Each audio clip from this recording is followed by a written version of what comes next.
course, we also want to look at different playgrounds. For example, the digital playground of retail.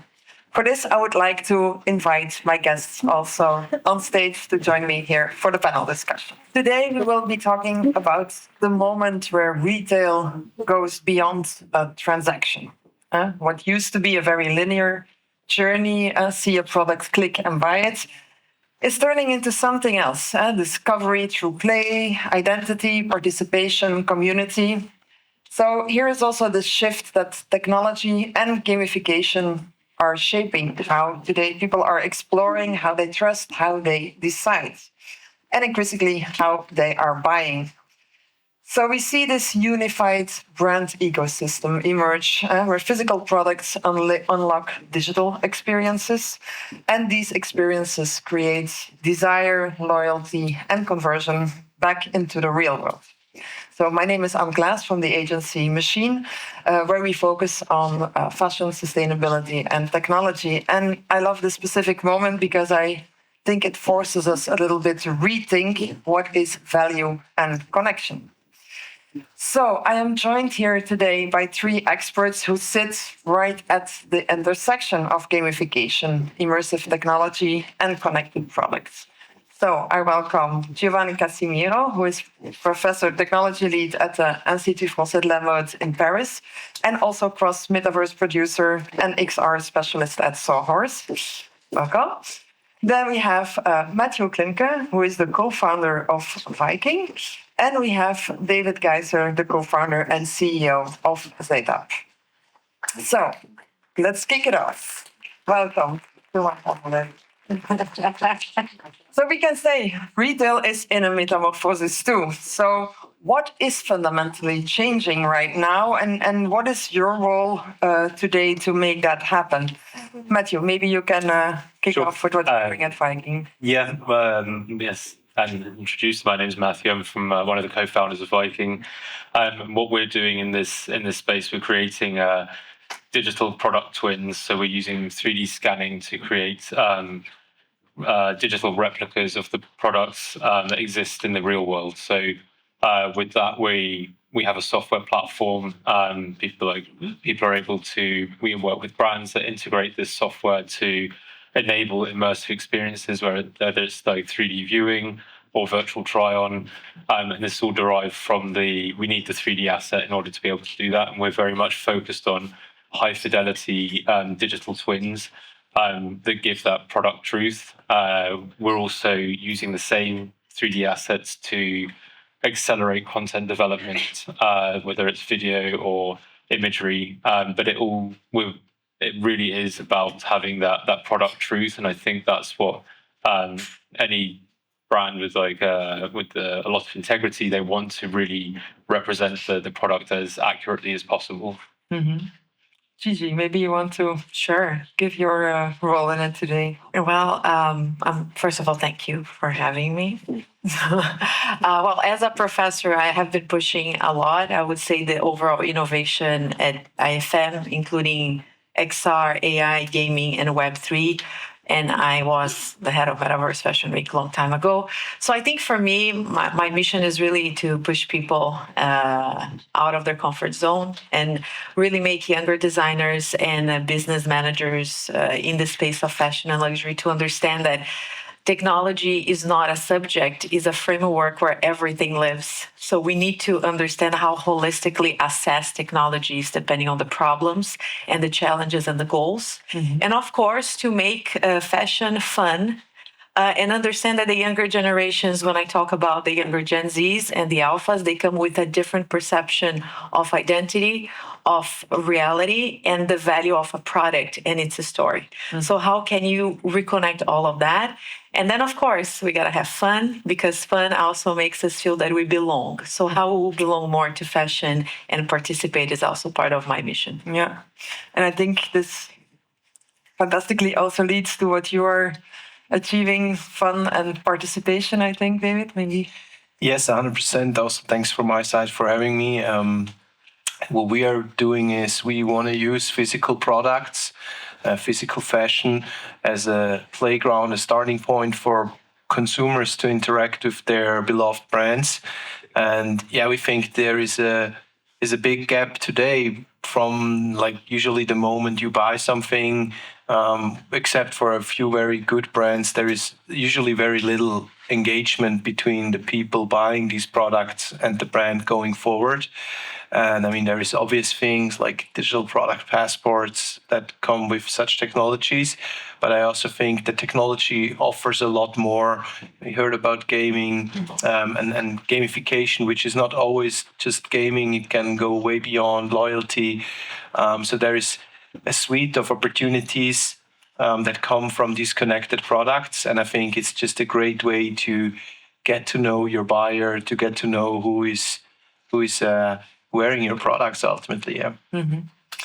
And of course, it always starts with the discovery phase. Where are you discovering new products, new brands?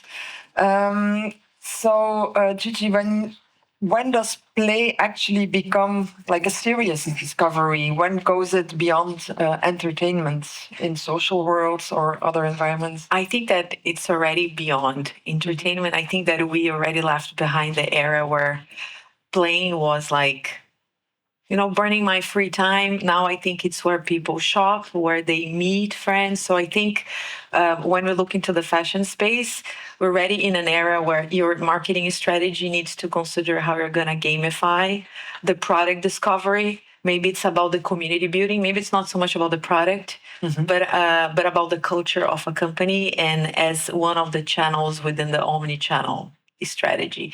And of course, reinforcing what you were mentioning, David, about the digital product passport, I think this is a critical moment in the discussion of fashion and traceability, but also how now more than ever, gamification will play an essential role in users and consumers engaging with digital product passport. Because you can have a technology there, but if it's not adopted, it doesn't matter. So I think it will be a very big factor in the engagement with this new tech. Yeah, absolutely.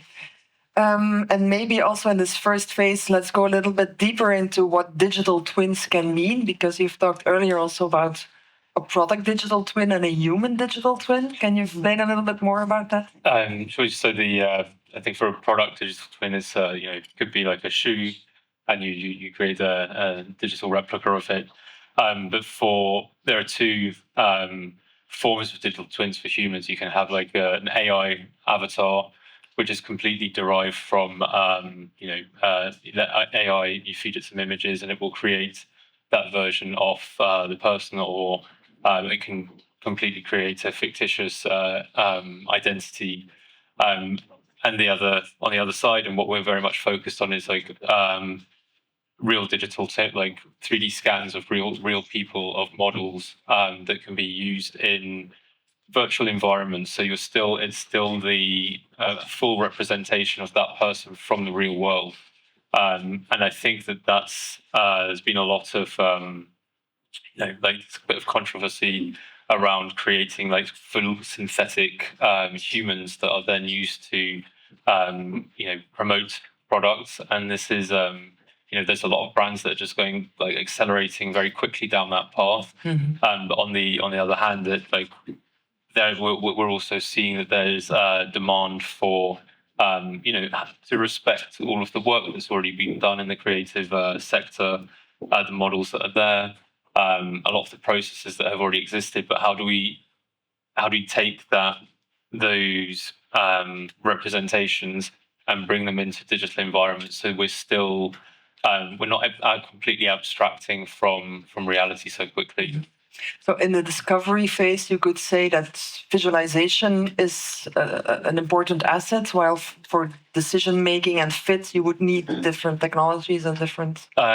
This is something that we're exploring at the moment. Is like how is like content that you see, like a lot of brands are already showing, okay, this model is 186 centimeters tall, 78 kilos, and is wearing a size L. So this is like, for us, that's the beginning of how content is being used to provide additional data, additional information to help people in their purchasing journey.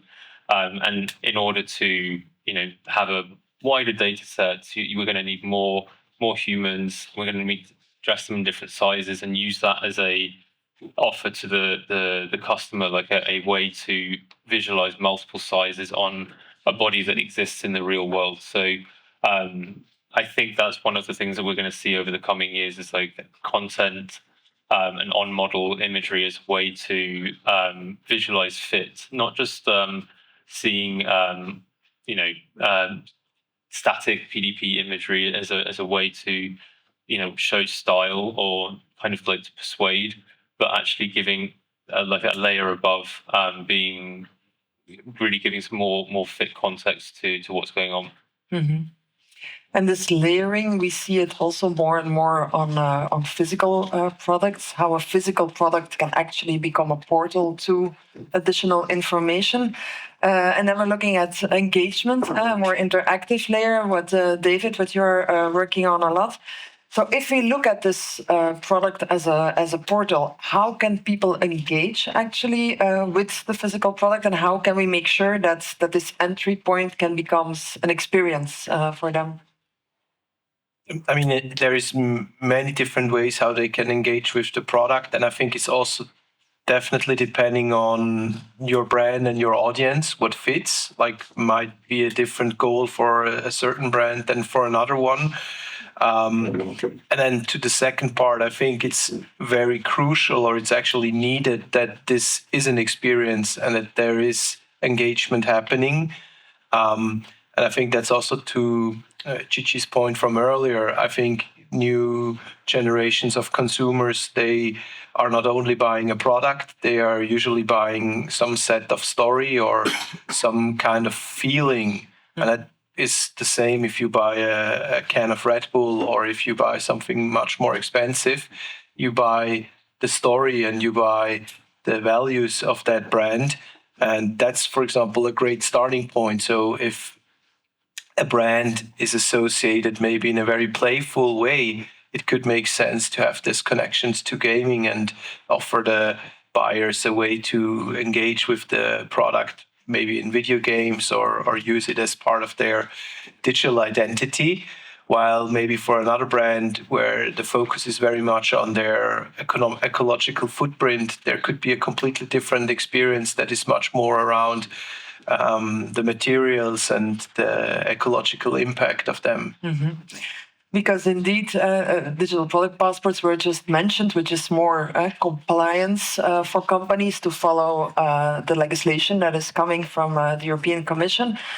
But in the end, you're using or offering a similar technology that can both cater to this regulation, but go a little bit beyond, I would definitely say, or set the focus differently. Yeah, 100%. Like, I would even go as far and say, like, if you have to do something like DPP for regulatory reasons, it feels for me, and I'm not coming from the fashion industry, so somehow an outsider, but it feels like almost like a missed opportunity if it's not used for engagement and for like as a way to get closer to your consumer, because ultimately that's what you want. Like, you want to know your community, you want to understand them, and then deliver them with the best, both physical and digital experience that fits with their mindset. And so, yeah, if you have this chance to interact with your consumer and you're not using it and basically just use it to have a one-directional communication and distribute information, I think it's just a missed opportunity. Yeah.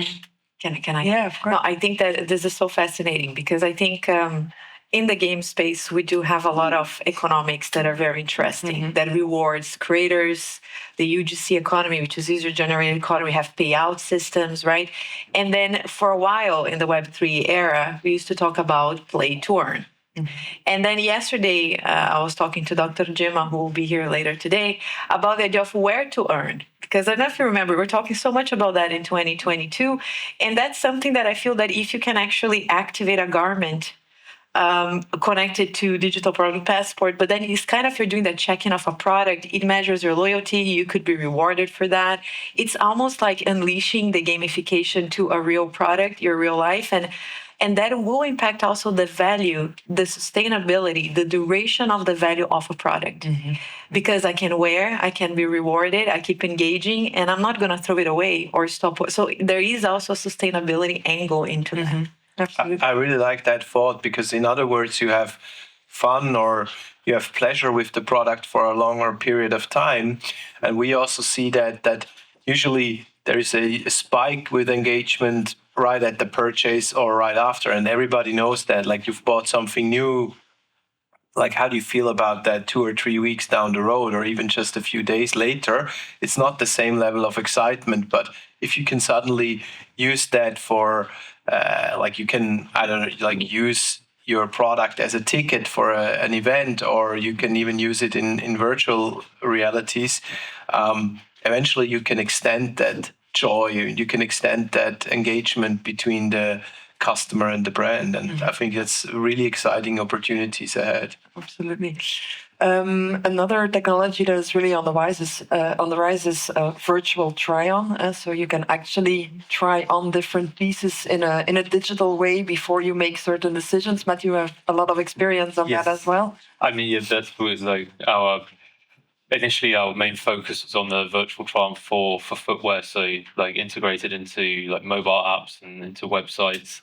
And this, of course, is like it's super like useful to get an idea of how something looks, how how to style it, and in order to do this, of course, you need all of these immersive experiences. You need those digital twins, but what we've also seen is that it's a very useful tool for styling, but we're not able to fully recreate that in-store experience where we also start to talk about fit. So this is although there's been like really great adoption of this, it does still have the limitation that we're not able to not yet solve for fit. But technology is always an evolution, so let's see where it goes. Because in the end, all the companies and the brands that are installing these different technology, at the end, they also want to create conversion. So after discovery and engagement, we really want to go and create a certain business, create a next level of trust and retention. Gigi, we saw also that, for example, in social media, it's very difficult. Everybody's like scrolling through and it's a few seconds of getting attention.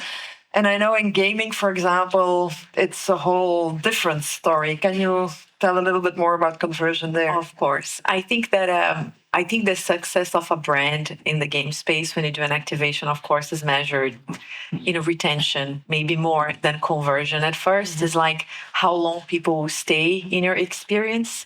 And I think that's not that different than how long you stay in a store.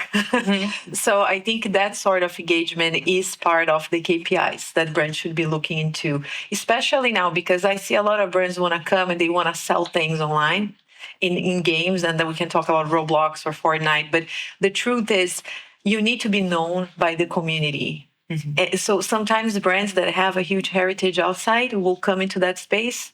They are not known. They will not convert. Neither digital, neither connected product or digital physical, it's not happening. So I think first you have to understand that the conversion should be first the retention. And then once you have that established, you can slowly maybe create digital collections that are for sale. You start building your presence in that marketplace. And then gradually, I would say how you can connect physical and digital experiences. So there's some brands trying to do that more and more. I participated on a project with Walmart that created a whole collection of one particular brand they have for Gen Zs on Zepeto, in which you could buy the digital and get the physical shipped to your home within US. So I think today we have to see conversion differently. Yeah. And it's a cultural shift. And when you go into gaming, there are other ways for you to also create revenue streams. So I think for brands, they have to explore what are the new ways to create revenue for the coming 10, 20 years that are not just bound to physical products too. Yeah, correctly. So that's also why it's so important also to keep the connection with the consumer beyond purchase. And that's also exactly what you're offering at ZATAP, is this building this bridge or connecting the data post-purchase, I would say. What is a winning experience there, or what is a conversion success? Because you're also working in different industries, not only fashion. So that's also interesting to hear about. Yes, I mean, obviously, it's always hard to compare conversions kind from brand to brand. Also, like we obviously need to do that. I would say, yeah, it's like coming also from, we do a lot of work in the sports industry and in the music industry. And obviously, these industries compared to fashion have one crucial advantage. Their customers are fans. So they usually love the brand, the right holder, the artist. And so they want to have the maximum of interaction and exposure with that idol. But I also think that brands can learn a lot from that. And we all have heard the terms to convert customers into fans. And I also know it's a lot of blah, blah. But at the end of the day, I think it's that's really where it goes, like to transform it from a transactional relationship where you buy something and you forget, or you buy something and you move on, into something more of an ongoing relationship. And don't get me wrong, like that might not fit for every customer, that might not fit for every brand in general, but this is always a funnel. And that's also what I always say, like if you get 10% of your customers interacting with you post-purchase, that's already a huge success, right? Even if it's in music or in sports, it's at 40 or 50%, but that's 10% more than today. Absolutely. And so I think that's where it starts. Like you need to start somewhere. And if you can focus on those very few fans, I just wanted to say, but on those very few customers that want to interact with you, those are also usually the ones that have the biggest willingness to spend. So it's kind of focusing on the 20% that helps you to increase your margin and your revenue significantly. Just want to add that I think that another factor when you think conversion based, what you were saying is that I think the brands, they need to understand their cultural relevance and how they can also generate physical products from the context of the game experience. So when you look at Louis Vuitton and League of Legends, they actually created a physical collection inspired on the game. So you start creating this cultural intersection. And when you see like Balenciaga in Fortnite, I think they understood the audience. And to me, that's a success case because they keep coming back. So, I'm sure there is a good revenue coming out of that investment and that project. And do you also see different generations interact differently with all these technologies? I mean, 100%. Like, obviously, there is a certain trend that the younger the audience, the higher the engagement, I would say. Also, I mean, it's easier to compare again here with music because when you have an artist, you usually have a pretty clear idea on the demographics of his listeners. There is some exceptions as well, but we've also done things with music for example, in the folk space, like very traditional listeners, usually older listeners. And it was actually involving a game that was released alongside a music album. And the engagement was incredibly high. And that's also something not to underestimate. If you think about gaming, I don't know the exact numbers, maybe Gigi, you know it better, but I know that also a lot of older men, for example, they love to game. They're not playing Fortnite or Roblox, they're playing the Candy Crush on their phone and stuff like that. But that's also gaming, and it's also some level of engagement. And so I think you cannot say, okay, that just works for Gen Z or Gen Alpha. No, I think it obviously needs a clear strategy, what your goals, and then also what's your audience. And based on that, I think gaming could look completely different for one brand than it looks for another. Yeah. Like Zepeto is a fantastic. Zepeto is like the future of social media for me. Who knows Zepeto? Have you ever played it? So you gotta go today and create your avatar on Zepeto and post your live, whatever. It's the future of social media. But I just want to talk about Candy Crush because Candy Crush is such an interesting case because actually when you look at demographics of Candy Crush, they put women as the majority of gamers. If we consider Candy Crush game within the traditional gaming space, then we have more women players than men. So that shifts a little bit the status quo. And I think game integrations is a strong thing, and that you see a lot also happening on the epic game space, like on Fortnite. Like integrating, not always you have to create your own. Like that's part of the strategy, right? Assessing, should I do it standalone or should I leverage a community that is strong already, and then I do an integration in that space? So I think brand integrations, even on Candy Crush, having a seasonal activation of a brand on Candy Crush, like Barbie did, like Jonas Brothers did, that could work. Yeah. Of course, technologies are changing all the times, and we see different evolutions, different company strategies, different platforms. Matthew, according to you, what is like the next evolution we should prepare for? Where do you see things heading? I mean, of course, that's been the promise for many years, but I do really believe that AR will have its moments. I mean, we've had every iteration of like the headsets that we've had over the years. Like we're getting maybe if I can quickly jump in, AR, say augmented reality. Augmented reality, yeah. So yeah, like AR glasses, like overlaying digital content into your environment. So there's already of course exploded with mobile, but that's over the next 5 years, I feel like that's we're going to see more and more adoption of this, yeah, that's why we're so invested in 3D, because ultimately we believe that's the native format for all of these devices. Yeah. And Gigi, you're teaching also the next generations. You need to prepare them with skills, both as consumers, but definitely also as the new workforce. What do you think are like the most critical skills to learn nowadays? You know that when you look at the World Economic Forum data about that, generally soft skills, right, which are the hardest for you to teach because they're not subjects. But I think the first one is to be able to assess technology holistically, instead of looking at it. What do you mean exactly? I mean that you need to be able to understand in a general way, have more of a generalist view about what is augmented reality, what is AI, what is Web3, and then being able to make the selection for the different use cases, especially if you're going to work for a brand, because not always you need to use all of them.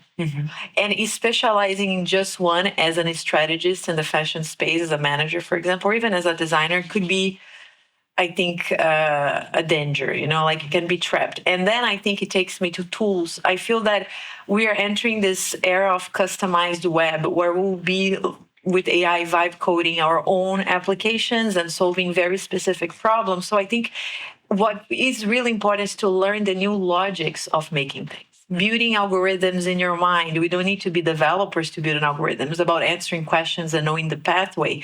So when I teach students, say, hey, today you're learning, let's say, Midjourney. Tomorrow, I don't know what you're going to be learning. So better learn how to use Midjourney, not to use only Midjourney. So it's about being open to new tools, but keeping the new methods as part of your own and creating your own method when it comes to creation.